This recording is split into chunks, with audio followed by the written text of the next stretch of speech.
Alright, welcome to YouTube channel Learn English for the Worst. Today I come here to share with you guys with the way how to use alphabet in English to our general English learners. Actually, if we talk about the word alphabet, some people may think that it is very easy. But if we consider deeply, we will know that for the beginner of learning English,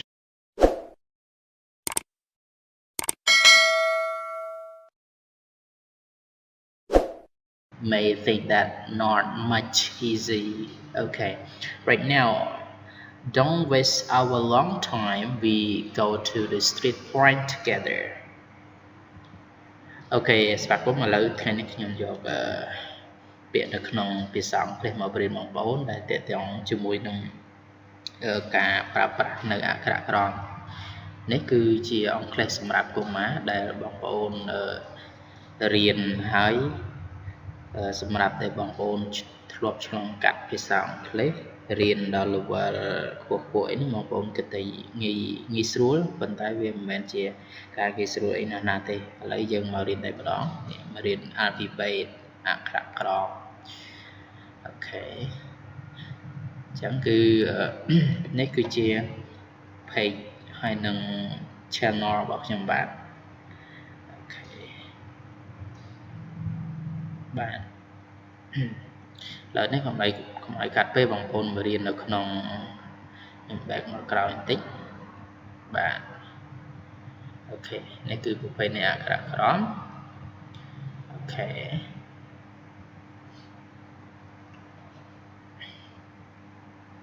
ចឹងយើងមករៀនបន្តពីថ្ងៃមុន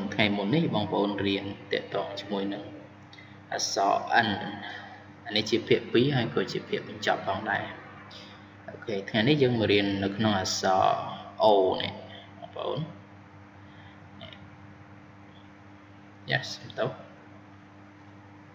អូខេនេះអក្សរ O បងប្អូនអក្សរ O នេះគឺបងប្អូនទៅសេចេះមកហើយអក្សរ O តូចហ្នឹងក៏វាប្រហាក់ប្រហែលគ្នាដែរแล้วខ្ញុំឧទាហរណ៍ឲ្យឧទាហរណ៍ពាក្យ orange ប្រែថាផ្លែក្រូចអូខេប្រែថាផ្លែក្រូចប៉ុន្តែ orange នេះវាដើរតួជានាមណាយើងប្រែថាផ្លែក្រូចប៉ុន្តែនៅពេលដែល orange ដើរតួជាគុណនាមគឺ adjective នេះយើងប្រែថាពណ៌ទឹកក្រូចវិញណាអូខេតទៅទៀតនេះគឺរូបឧទាហរណ៍នៅក្នុងពាក្យថា orange ផ្លែក្រូចក្រែងលោកបងប្អូនក៏ស្គាល់ផ្លែក្រូចអីចឹងណាខ្ញុំនិយាយលេងសើចណាបងប្អូន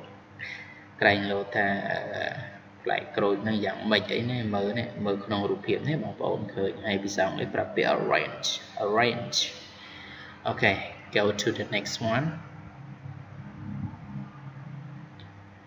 okay មួយទៀតគឺអក្សរ P បន្ទាប់ពី O មក P នេះគឺ P តូចនិង P ធំយើងសរសេរប្រហាក់ប្រហែលគ្នាដែរមិនខុសគ្នាអីណាទេអូខេ P ឧទាហរណ៍ parrot ប្រែថាសត្វសេកអូខេយ៉ាងអក្សរ P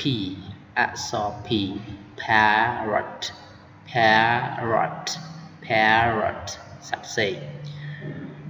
នេះគឺសត្វសេកបងប្អូនសត្វសេកអូខេតទៅមុខទៀតអក្សរ Q នេះគឺ Q ធំហើយនេះអក្សរ Q តូចអក្សរ Q បន្ទាប់ពី P មកគឺ Q ឧទាហរណ៍ quill say Q U I double L អក្សរ Q we spell that Q U I double L ប្រែថាស្លាបសត្វឬក៏រោមសត្វអីចឹងបើនិយាយពីសត្វកម្មប្រមាហ្នឹងអារោមរបស់កម្មប្រមាអាកម្មរបស់កម្មប្រមាមុតហ្នឹងគេប្រើពាក្យ quill ដែរណានេះរូបភាពខ្ញុំឲ្យបងប្អូនមើលនេះប្រភេទទាំងអស់ហ្នឹងអង់គ្លេសគេប្រើពាក្យ quill Okay, go to the next one. Okay, មួយទៀតអក្សរ R បងប្អូនជាទូទៅ បងប្អូនគាត់ធ្លាប់រៀនភាសាអង់គ្លេសអីជាទូទៅគាត់អានថាអក្សរ អ ប៉ុន្តែបើយើងអានឲ្យត្រឹមត្រូវទៅតាមប្រភេទនៃព្យញ្ជនៈភាសាអង់គ្លេសមែនតើគឺសំឡេងវា R អក្សរ R អូខេ R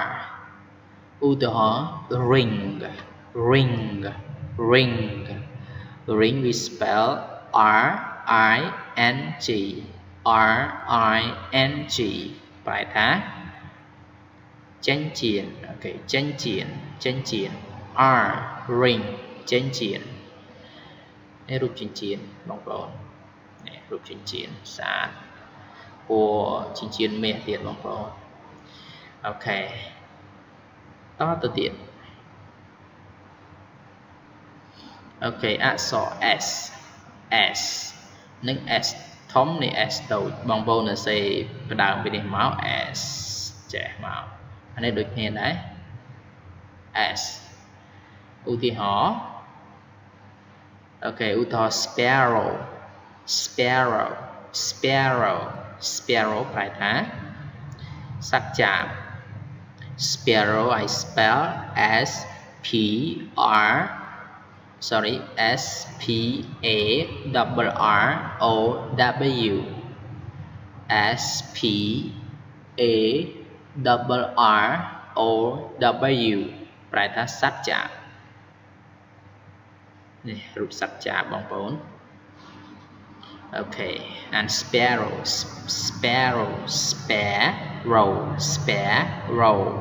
អូខេតទៅមុខទៀតអូខេអក្សរ T នេះ T ធំនេះ T តូច T យើងទាញចេះមកហើយចេះមកអក្សរ T ហើយនេះ T តូចទាញចេះមក T ធំនិង T តូចអូខេឧទាហរណ៍ tiger I spell T I G E R tiger I spell T I G E R ប្រែថាសត្វខ្លាអូខេ tiger សត្វខ្លានេះរូបសត្វខ្លាបងប្អូនបាទរូបសត្វខ្លា Okay, go to the next point. Okay, អក្សរ U នេះគឺអក្សរ U ធំបងប្អូនស្អីចេះមកអូខេហើយនេះ U តូចឧទាហរណ៍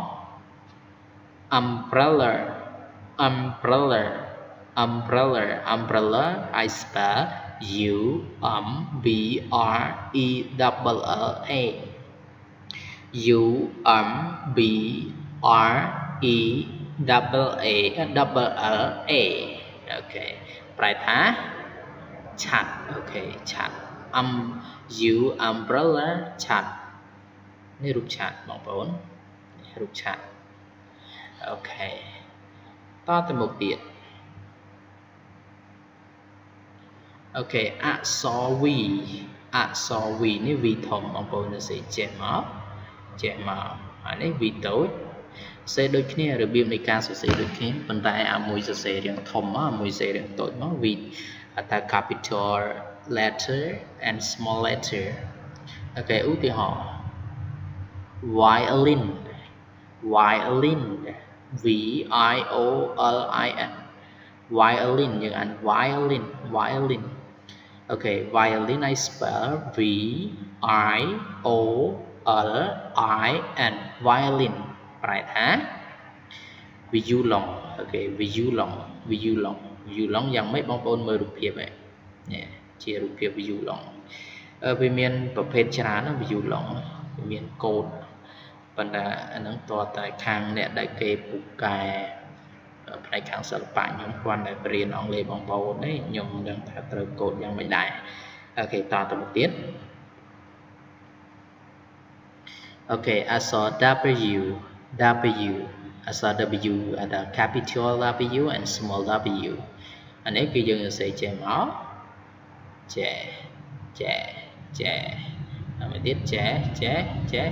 giờ luôn tới dương sẽ xây điều là so với pi đo chẳng là so với pi đo dương sẽ chọn này móc lại từ chữ W ưu tiên họ watch nhá bà verb phải tham mơ đó bà về đã tu chỉ kê riêng sắm phải tham mơ đó tập về đã tu chỉ nếm dùng phải thá nghe lời cả đại watch I spell W-A-T-C-H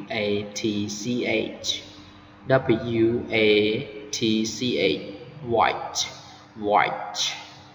ok mơ rụm này là cá rụm này là cá nhưng đã này là cá dạng sót sát ai bằng bồn mơ rụm này là cá ok go to the next one ok I saw x xâm đây viết sợ đại x nâng ưu tiên họ ok ưu thó x mastery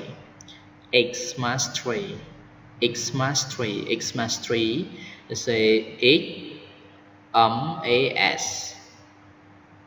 T-R-E-E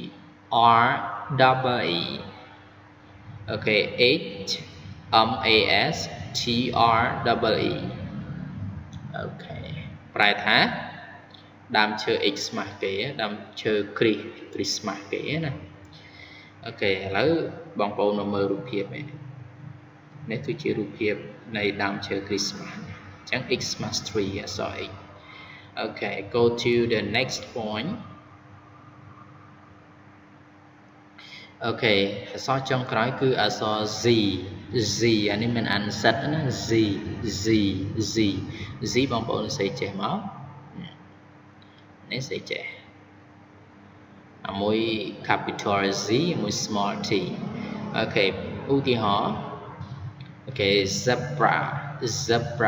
zebra xâm đây mình biết cứ xâm đây ngôn chiêng ở so s ở so c anh em nhiều đúng ngôn chiêng phụ ở so hàng đàm s z c chỉ đá mà nó z và C cat đó nữa so C nó cứ dừng ăn thòm đà đặc biệt nó xâm lấy mà biết ngôn tiếng nó zebra nó phải là xếp bằng cỏ xếp bằng cỏ ở mơ rụp xếp bằng cỏ đó nè ok này rụp xếp bằng cỏ